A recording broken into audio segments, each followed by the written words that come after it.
Hi everyone, welcome to UG entrance examination बाद 24/7। और आज हम एक बहुत ही इंपॉर्टेंट टॉपिक पे बात करने के लिए यहाँ पर हैं।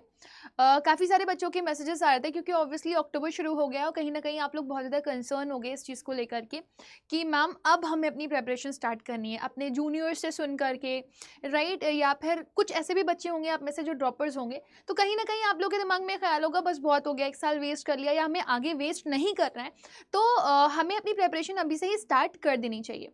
और मैं तो मानती हूँ कि ये सबसे सूटेबल टाइम है जब आप अपनी प्रिपरेशन को बहुत ही बेहतरीन तरीके से कर सकते हो, क्योंकि अभी अगर आप अपनी प्रिपरेशन स्टार्ट करोगे, मान के चलो दिसंबर जनवरी तक आपका सिलेबस खत्म हो जाएगा, फेब मार्च में आप अपना रिवीजन स्टार्ट कर दोगे और उसके अलावा आपके पास पूरा पूरा अप्रैल का टाइम बचेगा कि आप मॉक टेस्ट और प्रीवियस ईयर क्वेश्चंस जितने ज़्यादा कर सकते हो उतने कर लो। सो आई कंसिडर कि अक्टूबर सबसे बेहतर महीना होता है अपनी प्रिपरेशन को स्टार्ट करने का। फॉर CUET एग्जामिनेशन ये सबसे सही टाइम है, और अगर आपने अभी तक पढ़ना शुरू नहीं किया है तो आप अभी शुरू कर दीजिए क्योंकि अभी बहुत देर नहीं हुई है ना। आज के इस वीडियो सेशन में मैं आपको 5 इंपॉर्टेंट टिप्स बताने वाली हूं जो कि आपको ऑब्वियसली हेल्प करने वाली है कि आप कैसे अपने एग्जाम्स में स्कोर को बढ़ा सकते हो। देखो, आप किसी भी अच्छी यूनिवर्सिटीज के टॉप नॉच कॉलेज में जाना चाहते हो तो ऑब्वियसली आपको अच्छे मार्क्स चाहिए होंगे। अच्छे मार्क्स का मतलब ये नहीं है कि सपोज अगर मैं 800 का कंसिडरेशन ले रही हूँ तो आपको सिर्फ 500 नंबर मिल जाएंगे तो वो आपके सही है। आपको कुछ भी करके हर हाल में 770 प्लस स्कोर करना पड़ेगा, तभी आपके मन में एक सेटिस्फैक्शन आएगा कि हाँ मैं टॉप नॉच कॉलेज में पहुंच पाया हूँ। क्योंकि ऑब्वियसली स्टार्टिंग एग्जाम है, कंपटीशन उतना भी नहीं बढ़ा है लेकिन धीरे धीरे बढ़ रहा है, और कंपटीशन क्योंकि बढ़ रहा है तो पेपर जरूर आपके टफ आ सकते हैं लेकिन बच्चे भी उतनी ही मेहनत कर रहे हैं। तो अगर आप 770 780 प्लस मार्क्स नहीं ला रहे हो तो आप टॉप नॉच कॉलेज भूल जाओ, राइट? अच्छा, सबसे बड़ा जो कंफ्यूजन बच्चों के दिमाग में है वो ये है कि मैम मैंने 12th में अच्छा स्कोर करना है, 12th में मेरा अगर अच्छा स्कोर आ जाएगा तो क्या CUET में भी आ जाएगा? No, it's not true. मैंने 50-60% मार्क्स लाने वाले बच्चों को फुल स्कोर करते हुए देखा है CUET के एग्जाम्स में, और जो बच्चे 90s में मार्क्स लेकर के आते हैं उनको मैंने बहुत कम स्कोर करते हुए देखा है, 400-500 स्कोर करते हुए देखा है। So it's not all about it कि आप 12th में क्या हो और आप CUET में क्या करने वाले हो। The matter of concern is अगर आप सही गाइडेंस ले रहे हो, आपको एग्जाम्स के बारे में अच्छे से पता है और आपने अच्छे से पढ़ाई करी हुई है, तो आप आराम से अपना एग्जाम दे सकते हो और अपने एग्जाम में अच्छा स्कोर कर सकते हो। 3 चीजें मैटर करती हैं हमेशा। योर विल पावर कि आपको करना है इधर बाय हुक और क्रूक, या कंसिस्टेंसी कि आप कितना लगातार एफर्ट्स कर रहे हो किसी चीज के लिए, क्योंकि जब रुकोगे तब भूलोगे और फिर न्यू स्टार्ट करना पड़ेगा। और तीसरी चीज आती है आपका मेहनत। मेहनत आपको पे आउट जरूर करती है, एंड हियर यू आर। मेहनत करने के लिए रेडी रहो, आपको अपने जो मेहनत है उसका फल जरूर से जरूर मिलेगा ना। मुझे कौन सी चीज़ों पे काम करना चाहिए मैम? मैं एक अर्ली बर्ड बनना चाहता हूँ, अक्टूबर से पढ़ाई करना चाहता हूँ, तो मैं क्या पढ़ूँ क्या ना पढ़ूँ, मुझे कितनी चीज़ों का पता होना चाहिए और कैसे मैं उसको बहुत ही परफेक्ट कर सकता हूँ। सो आइए उसके बारे में यहाँ पर हम बात करते हैं। तो सबसे पहले मैं यहाँ पर बात करने चाहूँगी आप लोगों से, सबसे बड़ी प्रॉब्लम और सबसे बड़ी दिक्कत जो बच्चों के बीच में होती है वो है understanding the syllabus and exam pattern. बच्चों को नहीं पता होता सिलेबस क्या है, एग्जाम पैटर्न क्या रहने वाला है, तो जानो अपने एग्जाम के पैटर्न को जानो। मैं हमेशा बच्चों को बोलती हूँ कि जब भी CUET क्या आप किसी भी एग्जाम्स के लिए जा रहे हो XYZ, आपको ये पता होना चाहिए कि आपके एग्जाम्स में क्या आने वाला है। ठीक है, आप अगर किसी कोर्स के लिए जाना चाहते हो तो आपको उनमें कौन कौन से सब्जेक्ट का एग्जाम देना पड़ेगा, राइट? तो जब आप CUET के एग्जाम के लिए जाते हो तो आपको बेटा ये बहुत क्लियर होना चाहिए कि आप कौन सी यूनिवर्सिटी में जा रहे हो। सारी यूनिवर्सिटीज में आप भर तो दोगे फॉर्म, लेकिन सारी यूनिवर्सिटीज के लिए क्या आप एलिजिबल होगे या आप सारी यूनिवर्सिटी के लायक पढ़ाई कर पाओगे? No, it's not possible. तो आप कौन सी यूनिवर्सिटी में जा रहे हो, आप कौन से कोर्स के लिए जा रहे हो और उसकी सब्जेक्ट मैपिंग क्या है, ये बहुत मैटर करता है। जैसे अगर मैं DU की ही बात करूं तो मैक्सिमम कोर्सेज के लिए आपको एक लैंग्वेज और 3 डोमेन की जरूरत है। कुछ कोर्सेज ऐसे भी हैं जैसे कि आपका BBA हो गया, मास कॉम हो गया, ठीक है ना, उसमें आपको जरूरत पड़ती है GT की भी। लीगल स्टडीज में चले जाओगे तो आपको एक लैंग्वेज, एक जनरल टेस्ट और एक आपका डोमेन सब्जेक्ट लेना होता है, ठीक है, और डोमेन में भी आपको लीगल स्टडीज लेना पड़ता है। तो आप बहुत क्लियर हो, इलाहाबाद यूनिवर्सिटी में जाओगे आपको जनरल टेस्ट कंपलसरी, आप किसी भी कोर्स के लिए जाओ। आप BHU में जाओगे, कॉमर्स के लिए अगर जा रहे हो, ह्यूमैनिटीज के लिए जा रहे हो, आपको GT लेना पड़ेगा। हाँ, साइंस कोर्सेज के लिए जा रहे हो तो नहीं लेना पड़ेगा, राइट? तो आप बहुत क्लियर हो, बहुत सॉर्टेड हो कि मुझे यूनिवर्सिटी में कौन से कोर्स के लिए जाना है और उसके लिए मुझे क्या क्या सब्जेक्ट्स पढ़ने, राइट? अब मेरा एग्जाम का पैटर्न क्या रहने वाला है? क्या मेरे एग्जाम में नेगेटिव मार्किंग होगी? क्योंकि भाई देखो, सब कुछ अगर एग्जाम में करके आ गए और गलत करके आ गए तो माइनस में मार्क्स थोड़ी लेकर के आने, ठीक है? अगर मान लो आपने क्वेश्चन किया, ठीक है ना, आपने सारे क्वेश्चंस कर लिए, आपके 800 नंबर बनने चाहिए थे, बट आपने एक क्वेश्चन गलत कर दिया तो 4 नंबर आपके चले गए ना। और सोचो अगर आप 796 मार्क्स लेकर के आ रहे हो, कहाँ स्टैंड कर रहे हो आप? नोवेयर। वैसे 796 तो नहीं बोलूंगी मैं, 794 मार्क्स आएंगे, क्योंकि 5 नंबर का तो आप क्वेश्चन गलत करके ही आए हो और पुराने वाले में से 1 मार्क्स अलग कट जाता है, तो 794 मार्क्स के आसपास बनेगा। तो आप किसी ना किसी बच्चे से जरूर पीछे रह जाओगे। हो सकता है आपके 2-3 क्वेश्चन गलत हो गए तो आप बहुत पीछे चले जाओगे, राइट। फिर आपका मैटर करता है कि मेरे सिलेबस में क्या आने वाला है, मुझे पढ़ना क्या है, क्या मुझे एनसीईआरटी पढ़नी है या कुछ डिफरेंट सिलेबस है, मैं कहाँ से अप्रोच करूँ, किसका रेफरेंस लूँ, कौन सी बुक पढ़ूँ, क्या ना पढ़ूँ, ये बहुत मैटर करता है, राइट। आपका पेपर ऑनलाइन होने वाला है, ऑफलाइन होने वाला है, क्या होगा ये भी क्लियर होना चाहिए। 2022 और 23 का पेपर देखोगे तो ऑनलाइन हुआ, और 2024 का पेपर देखोगे तो वो आपका हाइब्रिड मोड पे हुआ था, ऑनलाइन प्लस ऑफलाइन के कॉम्बिनेशन में। तो अब 2025 का वी हैव टू सी कि क्या होने वाला है क्या नहीं होने वाला है। So it's necessary for all of you कि आपको हर एक चीज़ का बहुत स्पेसिफिकेशन में पता होना चाहिए, क्योंकि इतना सा भी अगर आप चुके ना तो बहुत पीछे चले जाओगे, राइट। फिर आता है आपका stay updated with exam notification. As I told you, minute minute पे आपको कुछ कुछ चेंजेस होते हुए दिखाई देंगे। हालांकि 2022 में बहुत चेंजेस दिखाई दिए, 2023 में उससे कम, 2024 में उससे कम, 2025 में उससे भी कम चेंजेस दिखाई देंगे, लेकिन चेंजेस दिखाई देंगे। तो अ पॉसिबिलिटी कोई यूनिवर्सिटी जो है वो बैकआउट कर सकती है, ऐसा भी पॉसिबिलिटी है कोई यूनिवर्सिटी इन कर ले, क्योंकि सीयूईटी एक आपका एग्जाम है जहां पर सारी यूनिवर्सिटीज कॉमनली आपका एक टेस्ट लेती हैं, राइट। अब कुछ यूनिवर्सिटीज हो सकता है इसमें हो और कुछ यूनिवर्सिटीज इसमें ना हो, सारी सेंट्रल यूनिवर्सिटीज का पार्ट है ना। बट क्या सारी सेंट्रल यूनिवर्सिटीज के सारे कोर्सेज इसका पार्ट है या नहीं, तो ये आपको जानना जरूरी है। सपोज आप एक ऐसे कोर्स के लिए, जैसे सपोज दिल्ली में जा रहे हो आप और बीएलएलबी के लिए जा रहे हो, फिर आपको बाद में पता चलता है दिल्ली में तो बीएलएलबी है ही नहीं, ठीक है। जामिया जा रहे हो आप, जामिया में आप पॉलिटिकल साइंस ऑनर्स के लिए प्रिपेयर कर रहे हो, आपको पता चलता है पॉलिटिकल साइंस ऑनर्स तो है ही नहीं, फिर तो आपकी मेहनत बर्बाद हुई ना। तो इसलिए आपको अपडेट जरूर रहना पड़ेगा एग्जाम्स नोटिफिकेशंस के साथ। जैसे ही सीयूईटी का ब्रोशर आता है या सीयूईटी का पेज ओपन होता है 2025 के लिए, आप देखो यूनिवर्सिटी क्या है, कोर्स क्या है, सब्जेक्ट मैपिंग क्या है, इसकी क्लैरिटी रखोगे तो अपडेटेड रहोगे। और अपडेट यहीं पर तक ही नहीं रहना होता आपको, सीयूईटी एग्जाम के बाद तक आपको अपडेट रहना होता है। कब आपकी कौन सी यूनिवर्सिटी के एप्लीकेशन फॉर्म ओपन हो गए हैं, आपको कौन सी यूनिवर्सिटीज़ का फॉर्म फिल करना है, कौन सी यूनिवर्सिटी का फॉर्म फिल नहीं करना है, कैसे सब्जेक्ट मैपिंग होगी, राइट। और कौन कौन से जो है आप कोर्सेज के लिए एलिजिबल होगे, कौन से कोर्सेज के लिए एलिजिबल नहीं होगे। तो एक एक पॉइंट पे आपको बहुत बहुत स्पेसिफिकेशन चाहिए होता है, इसी वजह से आपको अपडेटेड रहना पड़ता है। अगर आप अड्डा से जुड़े हुए हो, अड्डा के चैनल से जुड़े हुए हो, तो आपको नोटिफिकेशंस मिलती रहेंगी और आप अपडेटेड रहोगे। इसीलिए बार बार बोलती हूँ, टीचर्स से कनेक्ट रहना आप लोगों के लिए ज़रूरी है। तो कोशिश करो कि अभी से ही अपने अंदर कंसिस्टेंसी बनाओ कि कुछ भी अगर अपडेट आ रही है तो उसको वॉच जरूर करो। फिर नेक्स्ट आता है आपका क्रिएट अ स्टडी प्लान, जो बच्चा नहीं करता है। आपने अपने दिमाग में बना दिया आज ये पढ़ूंगा ये पढ़ूंगा ये पढ़ूंगा ये पढ़ूंगा ये पढ़ूंगा, व्हाट डज इट मीन।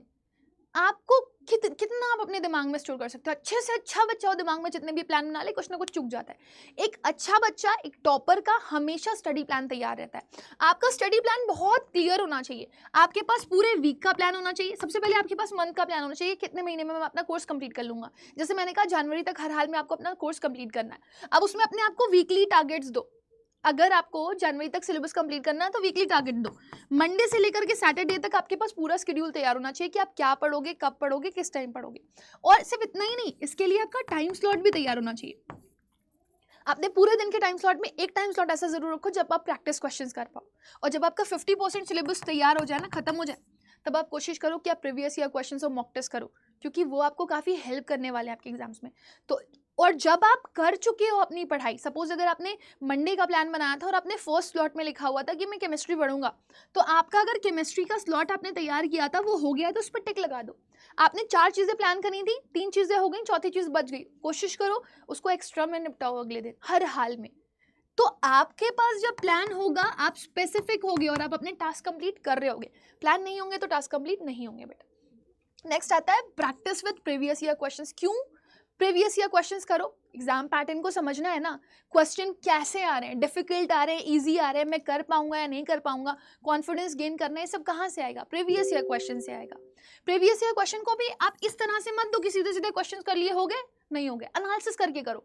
अगर मेरा सही हुआ तो क्यों हुआ, गलत हुआ तो क्यों हुआ, राइट, सब पता होना चाहिए। मार्क्स कट रहे हैं तो क्यों कट रहे हैं, सही हो रहे हैं, बढ़ रहे हैं तो क्यों बढ़ रहे हैं। जब तक एक एक चीज़ का एनालिसिस नहीं करोगे, एनालाइज नहीं करोगे हर एक चीज़ को, तो आप कहीं ना कहीं पीछे रह जाओगे बेटा। और एक टॉपर हमेशा से स्टडी करता है कि वो प्रीवियस ईयर क्वेश्चंस को बहुत फोकस करता है। प्रीवियस ईयर क्वेश्चन आपको ये भी बताने में मदद करते हैं कि आपके लिए इंपॉर्टेंट क्या है, कौन से टॉपिक ज़्यादा पूछे जा रहे हैं। और जितने पेपर हो चुके हैं प्रीवियस, उनका एनालिसिस करो। मतलब अगर 22, 23, 24 का एग्जाम हो चुका है तो उनका एनालिसिस करो, सबसे ज़्यादा क्या पूछा जा रहा है। और उसके हिसाब से अपनी प्रेपरेशन करो, राइट। नेक्स्ट फिर आता है आपका focus on NCERT text book. This is something which is really very important. NCERT अगर आप पॉइंट टू पॉइंट कंप्लीट कर लेते हो, कोर में जाकर के कंप्लीट कर लेते हो, तो आपका डोमेन्स कहीं नहीं गया, पूरा तैयार है। और अगर आपने अपनी फर्स्ट टू 12th तक की पूरी लैंग्वेज तैयार कर ली है, तो आपका लैंग्वेज कहीं नहीं गया, ठीक है, चाहे हिंदी हो चाहे इंग्लिश हो। फिर आता है GT. GT is something new, जिसमें आपको करंट अफेयर्स पढ़ना पड़ता है, जनरल नॉलेज पढ़नी पड़ती है, फिर क्वांट्स आता है, फिर रीजनिंग आता है, लेकिन वो भी न्यू नहीं है। उन बच्चों के लिए नहीं होगा जो छोड़ चुके हैं, है ना, क्योंकि उनका कभी इंटरेस्ट उसमें रहा ही नहीं। तो थोड़े से आपको एफर्ट्स करने पड़ेंगे, थोड़ा आपका पिछला कुछ रिमेनिंग्स होगा जो आपको दिमाग में वापस से आ रहा होगा, और उन पे ही आपको वर्क करना है। और बस ये याद रखना कि ये 1 साल है, इस 1 साल को जितना झोंक सकते हो अपनी पढ़ाई में झोंको, क्योंकि ये साल अगर ख़राब हो गया ना बेटा, तो आप रिग्रेट में रहोगे। और अगर आप चाहते हो कि आपके अंदर किसी तरह का कोई रिग्रेट ना हो, तो जितना जम करके पढ़ाई कर सकते हो करो, जितना जम करके पढ़ाई कर सकते हो। मतलब कोई एक ऐसा पॉइंट, कोई ऐसा लूप और होल ना छूट जाए जो आपको लगे नहीं मैं अगर ये कर लेता तो मैं आराम से निकाल लेता। वो 1 मार्क्स तक आपको खलता है आपके एग्जाम्स में। तो ये 5 चीज़ें अगर आप कर रहे हो ना, तो आपको काफ़ी हेल्प करेगी। बच्चा बोलता है इंग्लिश और जीटी के लिए मैं परेशान हूँ, तो इंग्लिश और जीटी के लिए आप बहुत सारे सोर्सेज का इस्तेमाल कर सकते हो जो आपको हेल्प करेंगे। तो कौन कौन से रिसोर्सेज हैं जो आपको हेल्प कर सकते हैं for other subjects as well, या अगर किसी बच्चे को जो लिखा हुआ है बुक में समझ में नहीं आता है, तो उसको ऑनलाइन रिसोर्सेज मदद कर सकते हैं। ढेरों वीडियोज़ पढ़ेंगे, CUET अड्डा का चैनल खोलो, आपको ढेरों वीडियोज़ मिलेंगे एक एक चैप्टर के ऊपर, रेफरेंसेज ले लो, पढ़ लो। ग्रुप स्टडी सबसे बेस्ट है। ग्रुप स्टडी आपको एक माहौल देती है, एक एनवायरनमेंट देती है, एक कंपटीशन बढ़ाती है आपका। जब भी अपने दोस्तों को बुलाओ, बातें करने से बेटर है उनके साथ पढ़ाई करो। तू ये पढ़ के आई हो, मैं ये पढ़ के आऊँगा, डिस्कस करते हैं कल, ऐसे करके आप करो। तो ग्रुप स्टडी कंपटीशन बढ़ाएगी, ग्रुप स्टडी आपको सोचने पे मजबूर करेगी, ग्रुप स्टडी आपको पुश देगी कि नहीं आपको अच्छा करना है, ठीक है। जब आपको लगेगा कि आपका दोस्त कर रहा है, आप नहीं कर रहे हो, तो कहीं ना कहीं आप रिग्रेट में जाओगे, और वो रिग्रेट आपको डबल मेहनत करने पे मजबूर कर देता है। तो कंपटीशन आता है ग्रुप स्टडी से, ठीक है। और जो आपको नहीं पता होता वो आपको पता हो जाता है, और जो आपको पता होता है जब आप वो दूसरे को बताते हो तो आपको याद भी हो जाता है। तो कोशिश करो कि अपने फ्रेंड सर्कल्स को बुलाओ, उनके साथ पढ़ो, उनके साथ तैयारी करो। Next, make a formula sheet. This is very very important. अगर आपके फिजिक्स में कोई फॉर्मूलाज हैं, मैथ्स में कोई फॉर्मूलाज हैं, इवन अगर आप हिस्ट्री ज्योग्राफी पढ़ रहे हो तो उसमें कोई डेट चार्ट आपका बना हुआ है, राइट। पॉल साइंस में अगर आपका कोई डेट चार्ट है तो उसको लिखो। अगर आप इंग्लिश पढ़ रहे हो, इंग्लिश में ग्रामर के कोई रूल्स हैं, तो उनको एक जगह पर कंपाइल करो कि आप बस एक बार खोलो और आपको सारा रिविजन हो जाए। आपके सारे रूल्स एक जगह पर लिखे होने चाहिए।